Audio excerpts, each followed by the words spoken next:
the court to distress the management of this club because of bankruptcy. And then the auctioneer who had actually even started doing a blueprint of the building to come was to pay a certain amount of money to a few individuals here, a clique of people. And I'm talking about a cartel, so to speak.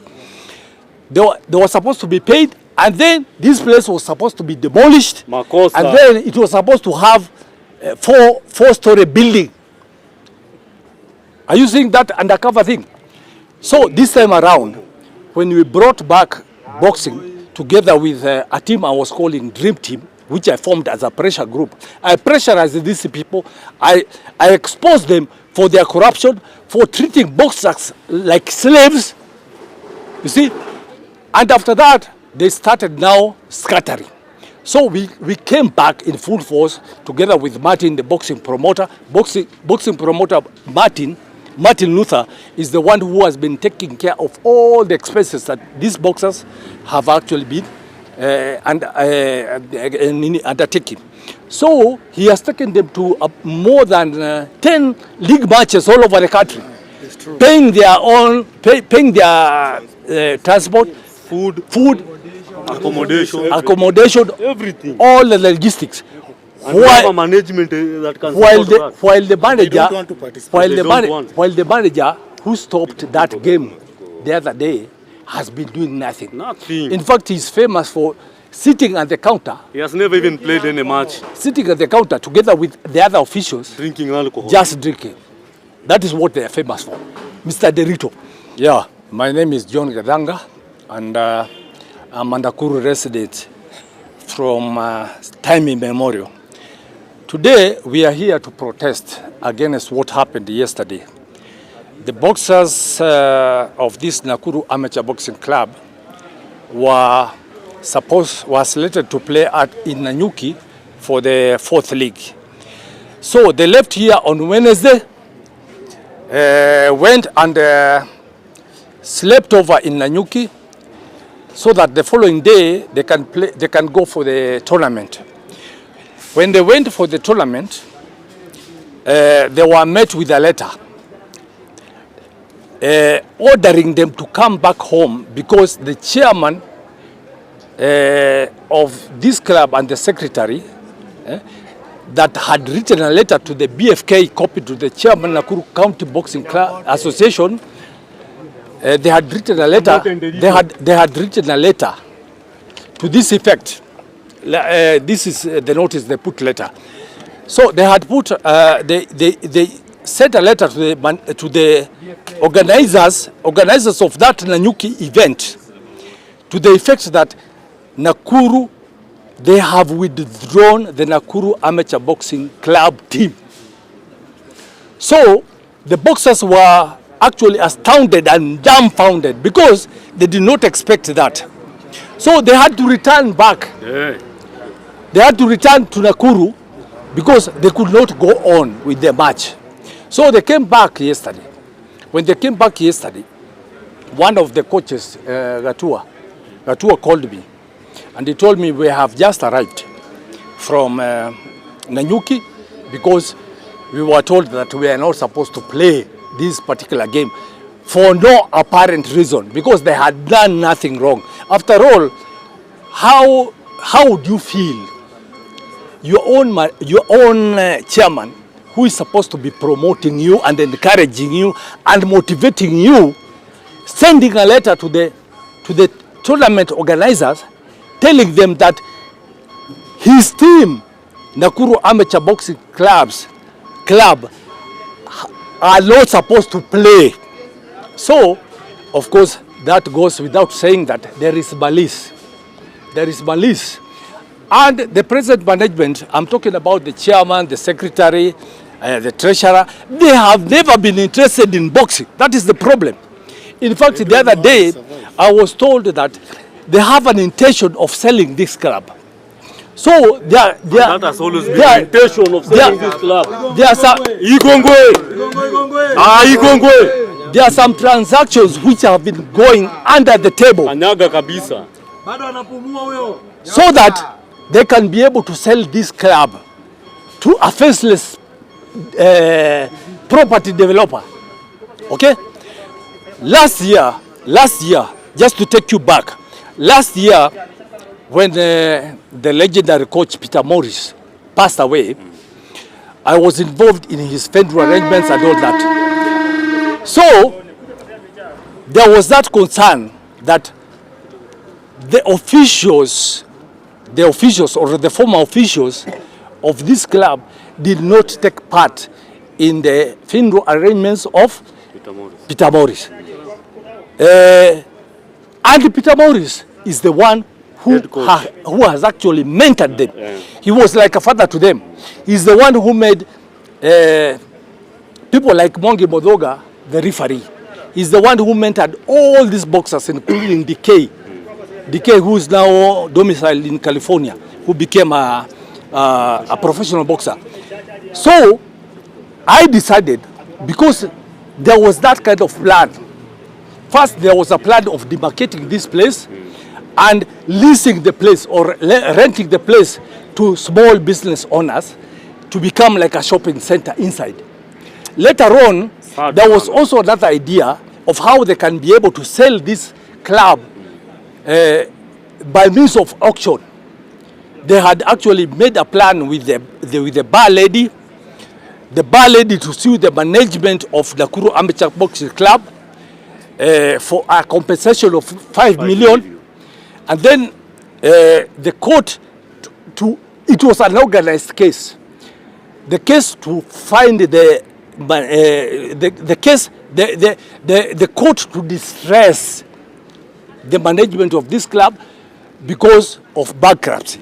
And then the auctioneer who had actually even started doing a blueprint of the building to come was to pay a certain amount of money to a few individuals here, a clique of people. And I'm talking about a cartel, so to speak.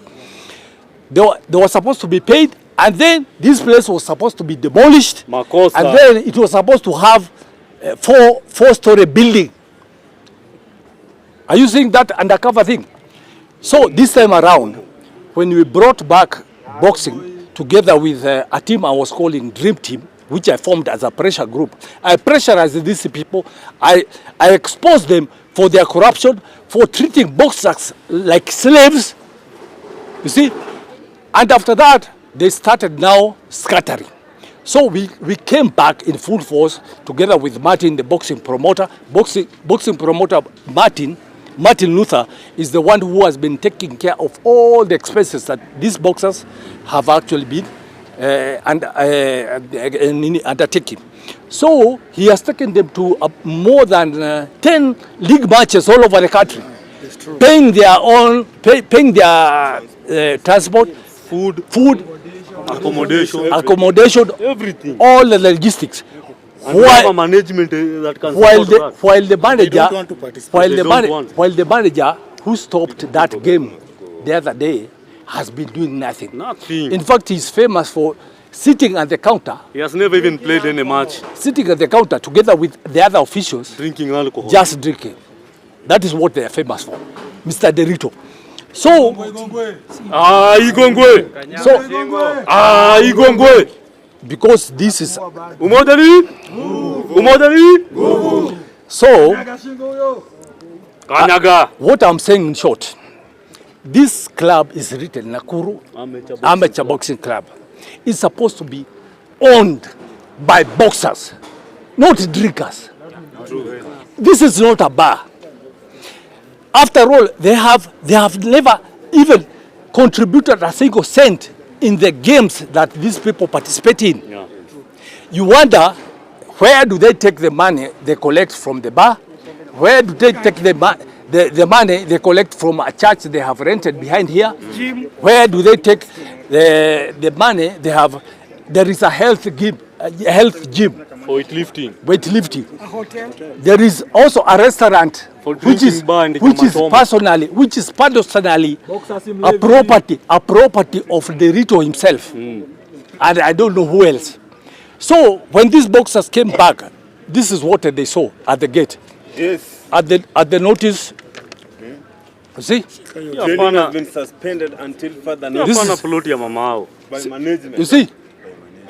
So, what I'm saying, the boxers who have been here for the last 1 year and working very hard to make this place vibrant, they have been displaced. And the excuse they are giving right now, right now for making the boxers to return home without even throwing a blow is that